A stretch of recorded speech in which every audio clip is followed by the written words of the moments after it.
Hello दोस्तों, स्वागत है आपका हमारे चैनल एसपी वीडियो स्पार्क में। दोस्तों, आज की इस लेक्चर में पढ़ने वाले हैं 20 के दांत। 20 के दांत के सभी ऑब्जेक्टिव क्वेश्चन को पढ़ेंगे।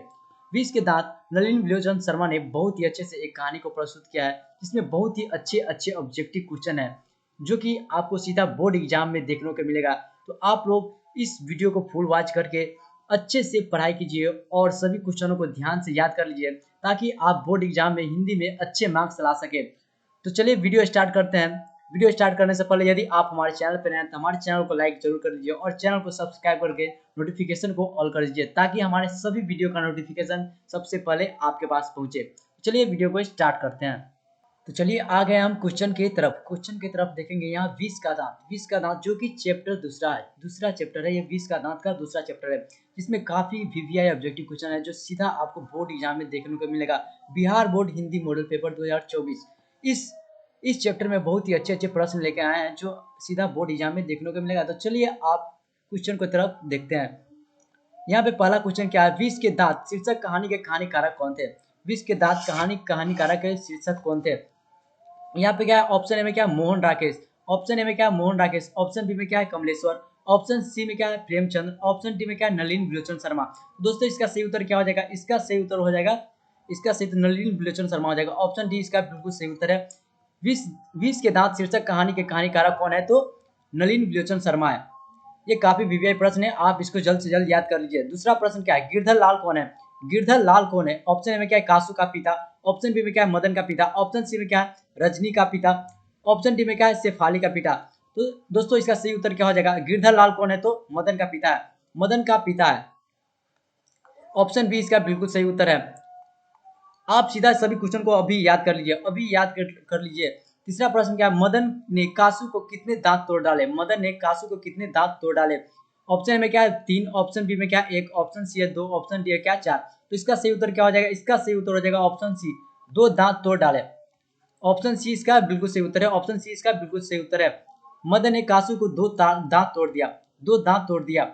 4 नंबर प्रश्न है, नलिन विलोचन शर्मा के माता जी का क्या नाम था? नलिन विलोचन शर्मा के माता जी का क्या नाम था? ऑप्शन ए में क्या है, पद्मावती। ऑप्शन बी में क्या है, कालावती शर्मा। ऑप्शन सी में क्या है, रत्नावती शर्मा। ऑप्शन डी में क्या है, इंद्रावती शर्मा। तो दोस्तों इसका सही उत्तर क्या हो जाएगा? नलिन विलोचन शर्मा के माता जी का नाम क्या था? रत्नावती शर्मा था, रत्नावती शर्मा था। ऑप्शन सी इसका बिल्कुल सही उत्तर है। ऑप्शन सी इसका बिल्कुल सही उत्तर है।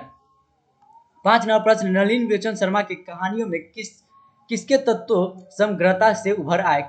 किसके तत्व समग्रता से उभर आए? ऑप्शन में क्या है, राजनीतिकता का। ऑप्शन बी में क्या है, मनोवैज्ञानिकता का।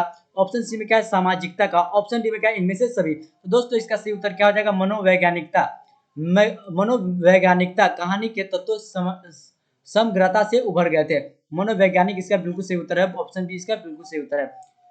6 नंबर प्रश्न है, मोटर कार को किससे खतरा हो सकता था? मोटर कार को किससे खतरा हो सकता है? दोस्तों जब आप इस कहानी को पढ़ेंगे तो आपको देखने को मिलेगा, खोखा एक बहुत ही बदमाश लड़का था, बहुत ही बदमाश लड़का था, जो हमेशा मोटर कार के पीछे हाथ धोकर बैठा था। तो इसका सही उत्तर क्या हो जाएगा? खोखा। ऑप्शन सी इसका बिल्कुल सही उत्तर है। हमेशा खोखा मोटर कार के पीछे हाथ धोकर पड़ा रहता था। 7 नंबर प्रश्न है, खोखा खोखी किस भाषा का शब्द है? खोखा खोखी किस भाषा का शब्द है? तो ऑप्शन ए में क्या है, तमिल भाषा का। ऑप्शन बी में क्या है, भोजपुरी भाषा का। ऑप्शन सी में क्या है, बांग्ला भाषा का। ऑप्शन डी में क्या है, हिंदी भाषा का। तो दोस्तों इसका सही उत्तर क्या हो जाएगा? खोखा खोखी एक बांग्ला भाषा है, बांग्ला भाषा है। खोखा खोखी एक बांग्ला भाषा है। आप लोग इसको याद कर लीजिए, खोखा खोखी क्या है, एक बांग्ला भाषा है। ऑप्शन सी इसका बिल्कुल सही उत्तर है। आप लोग इसको अभी याद कर लीजिए, ताकि आपको बोर्ड एग्जाम में कोई दिक्कत ना होगी। अभी से आप हिंदी को पढ़ने के लिए स्टार्ट कर दीजिए। ऐसे ही लड़के आगे चलकर गुंडे चोर डाकू बनते हैं, यह पंक्ति कहानी के किस पात्र ने कही? ऐसे ही लड़के आगे चलकर गुंडे चोर डाकू बनते हैं, यह पंक्ति किस पात्र ने कही? तो इसका सही उत्तर क्या हो जाएगा? इसका सही उत्तर क्या हो जाएगा? ऑप्शन ए में सेन साहब की धर्मपत्नी। ऑप्शन बी में क्या है, गिरधर की पत्नी, गिरधर है। ऑप्शन सी में क्या है, सेन साहब। ऑप्शन डी में क्या है, सोफर। दोस्तों किसने कहा था? तो सेन साहब ने यह शब्द कहा था। ऐसे ही बच्चे आगे चलकर चोर डाकू गुंडे बनते हैं। खोखा खोखी का अर्थ क्या होता है? खोखा खोखी का अर्थ क्या होता है? ये भी काफी वीवीआई प्रश्न है। खोखा खोखी का अर्थ क्या होता है? तो ऑप्शन ए में क्या है, बच्चा बच्ची। ऑप्शन बी में क्या है, बाबा दादा। ऑप्शन सी में क्या है, भाई बहन। ऑप्शन डी में क्या है, चाचा चाची। तो खोखा खोखी का अर्थ क्या होता है दोस्तों? बच्चा बच्ची। बच्चा बच्ची अर्थ होता है। खोखा का अर्थ क्या होता है? बच्चा बच्ची होता है। 10 नंबर प्रश्न है, खोखा का क्या नाम है? ये भी काफी काफी वीवीआई प्रश्न है। खोखा का नाम क्या है? कई बार बोर्ड एग्जाम में पूछा जा चुका है, खोखा कौन है? खोखा का क्या नाम है? ये कई कई बार पूछा जा चुका है। तो क्या है? खोखा का क्या नाम है? ऑप्शन ए में क्या है? कीसु। ऑप्शन बी में क्या है? कुसु। ऑप्शन सी में क्या है? कासु। और ऑप्शन डी में क्या है? केसु। दोस्तों इसका सही उत्तर क्या हो जाएगा? कासु हो जाएगा। खोखा का नाम कासु था। ऑप्शन सी इसका बिल्कुल सही उत्तर है। आप लोग इसी में टिक लगाकर आइएगा। यदि आपसे पूछे खोखा कौन है तो कौन है? कासु है। खोखा का नाम क्या है? कासु है। 11 नंबर प्रश्न है, विष के दांत कैसी कहानी है? विष के दांत इसमें पूछा गया है, विष के दांत कैसी कहानी है? तो क्या एक सामाजिक है, ऑप्शन बी में क्या ऐतिहासिक है, ऑप्शन सी में क्या धार्मिक है, और ऑप्शन डी में क्या मनोवैज्ञानिक है। तो किसमें टिक लगाना है? विष के दांत एक कैसी कहानी है, तो मनोवैज्ञानिक कहानी है। आपको किसमें टिक लगाना है? डी ऑप्शन में टिक लगाना है, तो मनोवैज्ञानिक होगा। ऑप्शन डी इसका बिल्कुल सही उत्तर है। आप लोग भी डी ऑप्शन में टिक लगा आइएगा। 12 नंबर प्रश्न है, सेन साहब अपने पुत्र को बनाना चाहते थे। सेन साहब अपने पुत्र को क्या बनाना चाहते थे? ऑप्शन में क्या है? बिजनेसमैन। ऑप्शन बी में क्या है? वकील। ऑप्शन सी में क्या है? प्रोफेसर। ऑप्शन डी में क्या है? डॉक्टर। दोस्तों सेन साहब अपने पुत्र को क्या बनाना चाहते थे?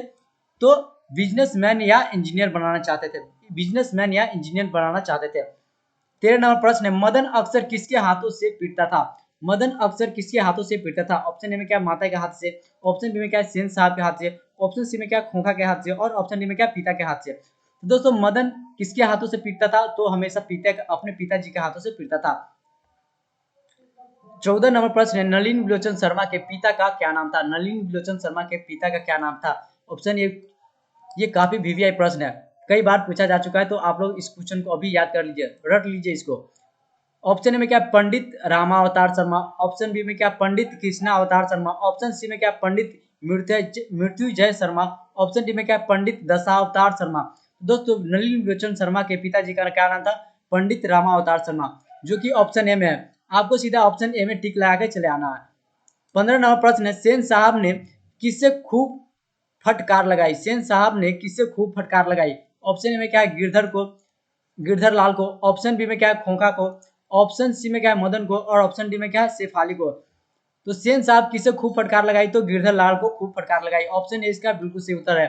आप लोग गिरधर लाल, गिरधर लाल, ये ऑप्शन को आपको ठीक लगा के चले आना है। 16 नंबर प्रश्न है, विष के दांत कहानी किस वर्ग के अंतर विरोधी को उजागर करता है? विष के दांत कहानी किस वर्ग के अंतर विरोधों को उजागर करता है? तो ऑप्शन में क्या? निम्न वर्ग का। ऑप्शन बी में उच्च वर्ग का। ऑप्शन सी में क्या? मध्य वर्ग का। ऑप्शन डी में क्या? व्यापारी वर्ग का। दोस्तों इसका सही उत्तर क्या हो जाएगा? एक मध्य वर्ग को उजागर करता है। ऑप्शन सी इसका बिल्कुल सही उत्तर है। आपको सी ऑप्शन में टिक लाकर आना है। विष के दांत किस वर्ग के अंतर विरोधी को उजागर करता है? तो मध्यम वर्ग को। मध्यम वर्ग के। 17 नंबर प्रश्न है, कासु कासु मदन के साथ किस खेल में शारिक होना चाहता था? कासु मदन के साथ किस खेल में शारिक होना चाहता था? तो ऑप्शन ए में क्या? फुटबॉल। ऑप्शन बी में क्या? हॉकी। ऑप्शन सी में है बैडमिंटन, बैडमिंटन के खेल। ऑप्शन डी में क्या? लट्टू के खेल। तो कासु मदन के साथ किस खेल में शारिक होना चाहता था? तो लट्टू के खेल, लट्टू के खेल में शारिक होना चाहता। ऑप्शन डी इसका बिल्कुल सही उत्तर है। ऑप्शन डी इसका बिल्कुल सही उत्तर है। 18 नंबर प्रश्न है, सेन साहब किसके व्यंग्य से एटकर रह गए? सेन साहब किसके व्यंग्य से एटकर रह गए? ऑप्शन में क्या? पत्रकार महोदय के व्यंग्य से। ऑप्शन बी में क्या है? मुखर्जी मुखर्जी साहब के व्यंग्य से। ऑप्शन सी में क्या? सिंह साहब के व्यंग्य से। ऑप्शन डी में क्या? गिरधर लाल के व्यंग्य से। तो आपको सीधा टिक किस में लगाना है? पत्रकार महोदय के व्यंग्य से। ऑप्शन ए इसका बिल्कुल सही उत्तर है। आपको ए ऑप्शन में टिक लगाना है, पत्रकार महोदय के व्यंग्य से। अगला प्रश्न देखते हैं। अगला प्रश्न क्या है? 19 नंबर प्रश्न है, मदन की उम्र क्या थी? मदन की उम्र क्या थी? इसका सही उत्तर क्या हो जाएगा? ऑप्शन ए में दिया गया है क्या? 5 से 6 साल। ऑप्शन बी में क्या है? 7 से 8 साल। ऑप्शन सी में क्या दिया गया है? 3 से 4 साल। ऑप्शन डी में है 9 से 10। तो इसका सही उत्तर क्या हो जाएगा? इसका सही उत्तर हो जाएगा 5 से 6 साल। 5 से 6 साल था। 5 से 6 साल था। मदन का उम्र क्या था? 5 से 6 साल। ए ऑप्शन इसका बिल्कुल सही उत्तर है। इसको बढ़िया से याद कर लीजिए। 20 नंबर प्रश्न है, मदन किसका पुत्र था? मदन किसका पुत्र था? इसमें पूछा गया मदन किसका पुत्र था। तो ऑप्शन ए में क्या? सेन साहब, सेन साहब। ऑप्शन बी में क्या? गिरधर। ऑप्शन सी में क्या? सोफर। और ऑप्शन डी में क्या? सिंह साहब। तो इसका सही उत्तर क्या हो जाएगा? इसका सही उत्तर हो जाएगा दोस्तों गिरधर। गिरधर के गिरधर का पुत्र था मदन। गिरधर के पुत्र था मदन, इसको आप याद कर लीजिए। मदन के पिता का नाम क्या था? तो गिरधर हो जाएगा। ऑप्शन बी इसका बिल्कुल सही उत्तर है। आपको गिरधर में टिक लगा के आना है। 21 नंबर प्रश्न है, नलिनी विलोचन शर्मा पटना विश्वविद्यालय के हिंदी विभाग के अध्यक्ष कब बने थे?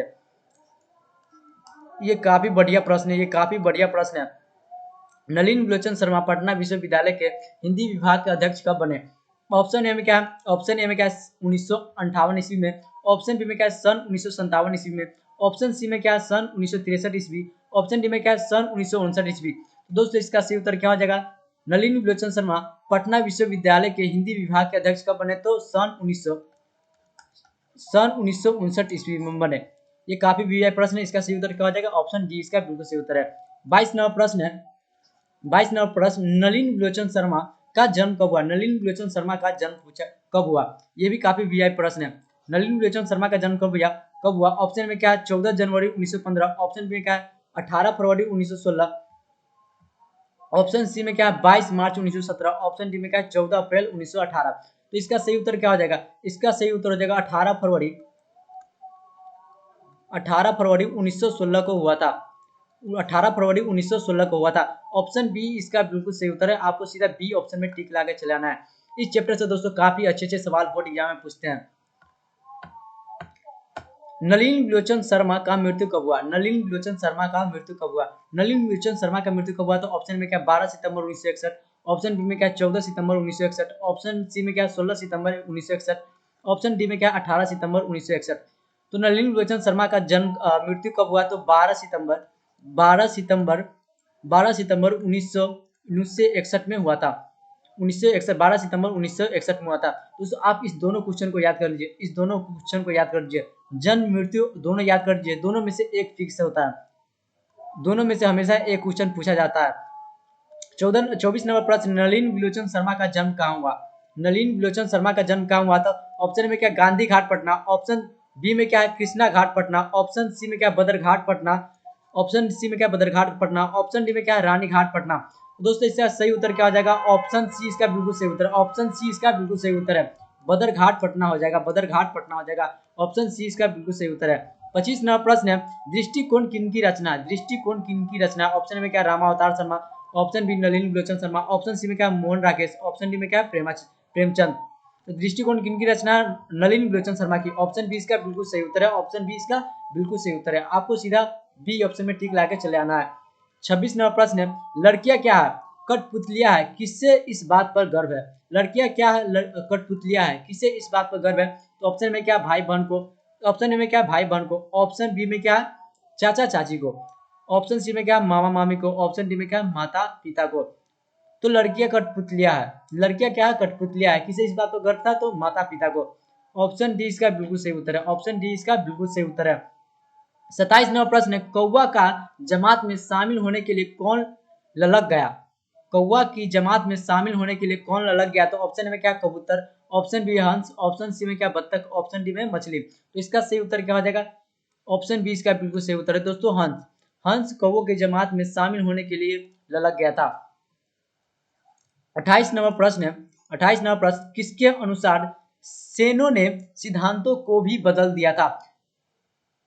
किसके अनुसार सेनों ने अपने सिद्धांतों को भी बदल दिया था? तो ऑप्शन ए में क्या है? बेटियों के अनुसार।